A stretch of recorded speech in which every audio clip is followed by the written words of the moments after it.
अगर आप भजन संहिता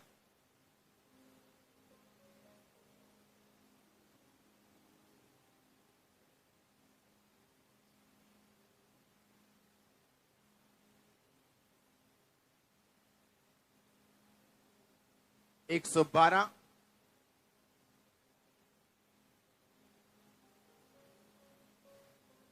उसकी 1 और 2 आयत को पढ़े तो उसमें लिखा यह की यानी यहोवा की स्तुति करो। क्या ही धन्य है वह पुरुष जो यहोवा का भय मानता और उसकी आज्ञाओं से बहुत खुश रहता है। उसका वंश पृथ्वी पर पराक्रमी होगा, सीधे लोगों की संतान आशीष पाएगी। अब आप अगर आपकी प्रेयर रिक्वेस्ट आपके बच्चे हैं, आपका बेटा है, आपकी बेटी है, आप उनको नहीं चाहते जिस तरह आपने संघर्ष किया वो संघर्ष करें। आप जब प्रार्थना करने के लिए बैठेंगे आप एक बाइबल की वर्स को लेंगे। हालेलुया। आप पहले थैंक्स गिविंग करेंगे, आप प्रार्थना करेंगे, परमेश्वर मैं तेरा थैंक्स करती हूं कि तूने मुझे चुना। मैं तेरा थैंक्स करती हूं कि मैं तेरे घर में हूं। मैं तेरा थैंक्स करती हूं मैं तेरी हुजूरी में हूं। मैं काबिल नहीं थी तेरी हुजूरी में आती, लेकिन तूने मुझे अपने अनुग्रह से बुलाया। और अगर तूने मुझे अपने पास बुलाया तो मेरी प्रार्थना को सुनने के लिए बुलाया। अब मैं प्रार्थना करती हूं तेरे वचन के अनुसार, जो भजन संहिता 112 की 2 में लिखा कि सीधे लोगों की संतान आशीष पाएगी और धर्मी का वंश पराक्रमी होगा। अब मेरे बच्चों को छू और उनको ऐसा छू वो पराक्रमी बने। अगर पराक्रमी बनने में कोई भी उनकी गंदी आदत है वो छूट जाए। अगर शैतान उनको तंग करता है वो चला जाए। हे परमेश्वर मेरी संतान को छू और उन्हें पराक्रमी कर, उन्हें सामर्थ्य कर। ये आपकी प्रार्थना होगी। और जब आपकी प्रार्थना ऐसी होगी, ओए प्रभु मैं बहुत दुखी हूं, तो आगे प्रभु क्या करे? दुखी हो तो दोबारा आ जाए क्रूस के ऊपर, दोबारा चढ़ने के लिए आ जाए क्रूस के ऊपर। उसने कहा सब कुछ पूरा। अब आपको इमोशनल नहीं स्पिरिचुअल स्क्रिप्चुअल बनना है। आमीन। बाइबल में लिखा, अगर आप यहोजकल की पुस्तक पढ़ें उसका 3 बाब उसकी 3 आयत में लिखा, तब उसने मुझसे कहा, हे मनुष्य के संतान, ये पुस्तक जो मैं तुम्हें देता हूं उसे पचा ले, अपनी आंतड़ियां इससे भर ले। अतः उसने उसे खा लिया और मेरे मुंह में वो शहद के समान मीठी लगी। ये चर्च उन लोगों के लिए नहीं है जो बाइबल को सुनने के लिए आते हैं। ये चर्च उन लोगों के लिए है जो बाइबल को खाने के लिए आते हैं। आमीन। क्या करना है? सुनना के खाना है? उसने कहा इसे खा ले, इसे अपनी आंतड़ियां इससे भर ले। इसे सुनना नहीं है सिर्फ। बाइबल को क्या करना है? कहता खाना है। वचन कहता बाइबल क्या करनी है? कहता खानी, अपनी आंतड़ियां भर ले। कि जब तू प्रार्थना करने के लिए बैठे तो इधर उधर की बातें ना करे, इमोशनल बातें ना करे, वरन तेरे मुंह से वचन निकले। और वचन से निकली हुई प्रार्थना परमेश्वर वापस नहीं मोड़ता। आपको समझ आ रही है क्या? मैंने कहा आपको समझ आ रही है कि नहीं? जब प्रेयर आर्मी अभी मैं बना रहा हूं और जब आपको मैं इनवाइट करूंगा, अगले हफ्ते एक नंबर लॉन्च होगा, उस नंबर पे आप व्हाट्सएप करेंगे, अपनी इंफॉर्मेशन भेजेंगे और उसमें से लोग चुने जाएंगे। हर बंदे को एंट्री नहीं मिलेगी, बीमारों को भी एंट्री नहीं मिलेगी। जो सिर्फ स्ट्रांग है, प्रेयर आर्मी मतलब उन्होंने लड़ने के लिए आना है और प्रार्थना करने के लिए आना है। आमीन। वहां हीलिंग लेने के लिए नहीं आना कि आप लाइन में खड़े होगी, लास्ट टाइम मेरे पे प्रार्थना कर दो जी, पेट पे हाथ रख दो जी, जान लग के मारा जाए। नो नो नो नो, कोई बात नहीं होगी किसी से, कोई काउंसलिंग नहीं होगी, सिर्फ प्रेयर, सिर्फ prayer. 24 hour only fasting prayer. आपको प्रार्थना का मतलब समझ आ जाएगा, किसे प्रार्थना कहते हैं। अपनी लाइफ में पहली बार आपने देखी हो। आमीन। आप मेरी इस बात को समझो बड़े ध्यान से। प्रॉब्लम आज ही है कि चर्च में एक बैठी हुई अच्छी सिस्टर बैप्टिज्म लिया हुआ, पर उसे यह नहीं मालूम कि मेरे बच्चों की प्रार्थना मैं कैसे करूं। भजन संहिता 91 उसकी 16 में क्या लिखा? लास्ट आयत में क्या लिखा? मैं तुझे दीर्घ आयु से क्या करूंगा और अपने किए हुए उद्धार को क्या करूंगा? दिखाऊंगा। अब एक बंदा जो लंबी उम्र की प्रार्थना करे वो इस तरह से प्रार्थना करता है। आप सीधा प्रार्थना नहीं करते। बाइबल कहती है जब प्रार्थना करनी सिखाई गई तो परमेश्वर ने कहा सबसे पहले ये को, हे पिता तू जो स्वर्ग में, तेरा नाम, यानी वर्शिप से शुरू करो। वो परमेश्वर ने 30 सेकंड की प्रार्थना नहीं सिखाई, वो पैटर्न सिखाया था। जो आप करते हो 30 सेकंड की प्रार्थना, 30 सेकंड वाली ऐसे वाली, वो प्रार्थना नहीं है, वो पैटर्न है। वो प्रार्थना करने का तरीका है कि सबसे पहले वर्शिप से शुरू करो। जब भी प्रार्थना करने के लिए जाओ, अपनी रिक्वेस्ट लेने के लिए जाओ, सबसे पहले वर्शिप करो कि पिता मैं तेरा थैंक्स करता हूं, तूने मुझे चुन लिया, मुझे अपने पास बुला लिया। कोई मायने नहीं करता मेरी कंडीशन अब कैसी है, पर मैं तुझे जीवित परमेश्वर को जान चुका हूं। मैं जान चुका हूं तू जीवित है। मैं जान चुका हूं एक दिन मैं गवाही के साथ वापस आऊंगा और मैं स्वर्ग का अधिकारी हूं। मैं जान चुका हूं मैंने साल्वेशन पाली। फिर आप प्रार्थना शुरू करोगे कि पिता तेरे वचन में ये लिखा कि मैं तुझे दीर्घ आयु से तृप्त करूंगा। परमेश्वर तू जानता है कि ये बीमारी जो मुझे है, ये मुझे दीर्घ आयु जाने नहीं देगी, इसलिए इस बीमारी को हील कर ताकि मैं दीर्घ आयु में जा सकूं।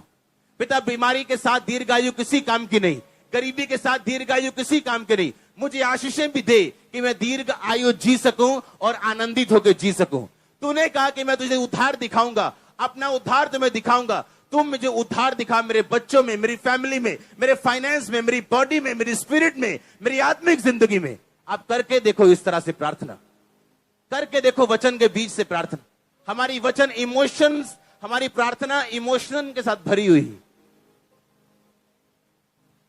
हमें लगता है कि हां पिता सब जानता है, बाइबल कहती है वो सब जानता है, पर कहता है वो मांगो तो दिया। बाइबल कहती है ऐसा। बाइबल मैं आपको पढ़ाऊंगा बाइबल आज। हाँ, सब जन खोलो यशाया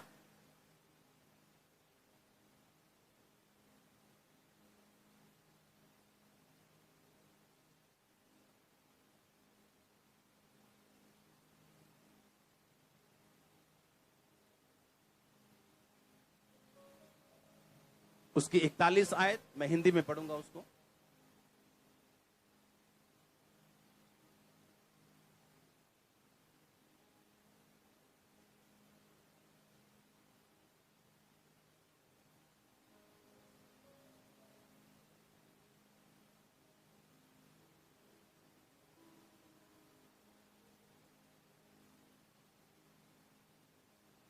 आमीन।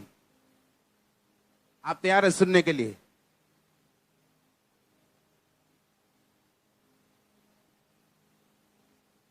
आपको ये बात बड़े ध्यान से आज समझनी और दिल में डालनी। आप जज के सामने चले जाओ और जज को ये बोलोगे, जज साहब इस माता का एक लौता बेटा है ये, आप इसे फांसी नहीं दे सकते, आप इसे छोड़ दो। जज आपकी बात ना सुन के ये देखेगा कि आपके पास प्रूफ है या नहीं। हालेलुया। आज जो वचन मैं आपको पढ़ा रहा हूं उसमें लिखा, परमेश्वर ने कहा अपना प्रमाण दो, अपना मुकदमा लड़ो, अपने न्याय के लिए खड़े रहो।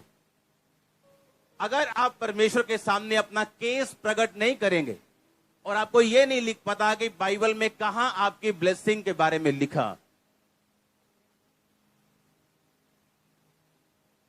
हम बैठ के प्रार्थना कर रहे हैं, परमेश्वर मुझे फाइनेंशियल ब्लेसिंग चाहिए। हाँ, कोई बैठ के प्रार्थना कर रहा है, परमेश्वर मुझे वीजा चाहिए। कोई बैठ के प्रार्थना कर रहा है, परमेश्वर मेरी स्पिरिचुअल लाइफ को ब्लेस कर। पर एक भी जन को यह मालूम नहीं है कि मैं कौन से वचन से प्रार्थना करूं, सिवाय एक ही वचन। मैं पढ़ाता हूं आपको सभी वचन इकट्ठे, आज वचन ज्यादा है। एक भी बंदे को यह मालूम नहीं है कि मुझे किस वचन से प्रार्थना करनी। अब मैं कौन कौन सा वचन आपको पढ़ाऊं? कहां लिखा उसके कोड़े खाने से तुम चंगे हो चुके? कहां लिखा कि अब वो तुम्हारे अपराधों के कारण घायल किया गया? अगर हमें ये नहीं पता लिखा कहां गया, हम पढ़ेंगे कैसे? अगर पढ़े नहीं तो वचन में, प्रार्थना में हम वचन सम्मिलित कैसे करेंगे और परमेश्वर के सामने अपना केस कैसे प्रकट करेंगे? आमीन।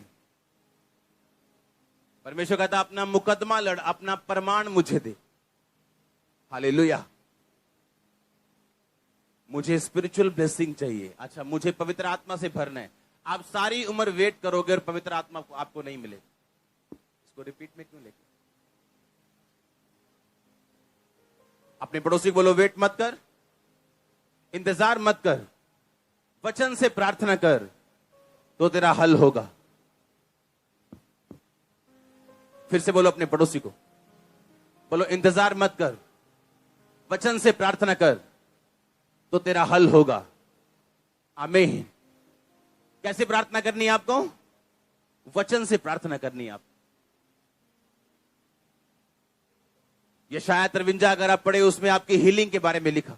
अगर आप 40 पढ़े, 41 पढ़े, 42 पढ़े, उसमें आपके लिए वचन लिखे हैं जो आपके लिए लिखे हुए हैं, लेकिन किसी को मालूम नहीं मेरे लिए क्या लिखा है बाइबल। बाइबल आपको अच्छा हस्बैंड देने का वायदा करती है, मालूम, पर कहां लिखा है?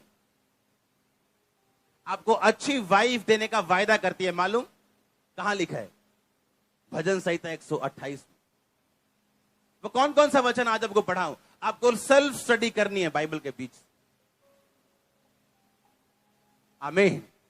और जब प्रार्थना करने के लिए बैठने हैं, उस बाइबल के वचनों से आपको प्रार्थना करनी है परमेश्वर के सामने। कितने मेरी बात को समझ रहे हैं?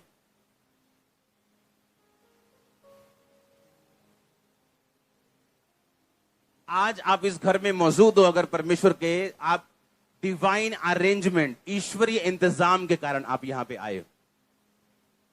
आप जानते हो, आज कुछ लोग अगर सक्सेसफुल हो जाते अपने पास्ट में, यहां ना बैठे होते। अगर उनका बिजनेस चल गया होता, वो यहां ना बैठे होते। अगर उनके बच्चे सही होते, वो यहां ना बैठे होते। आपको यह बात समझनी है कि परमेश्वर आपकी मुश्किलों को ही इस्तेमाल करता है आपको अपने घर में लेके आने के लिए और अपना आप प्रकट करने के लिए। हालेलुया। अपना आप क्या करने के लिए?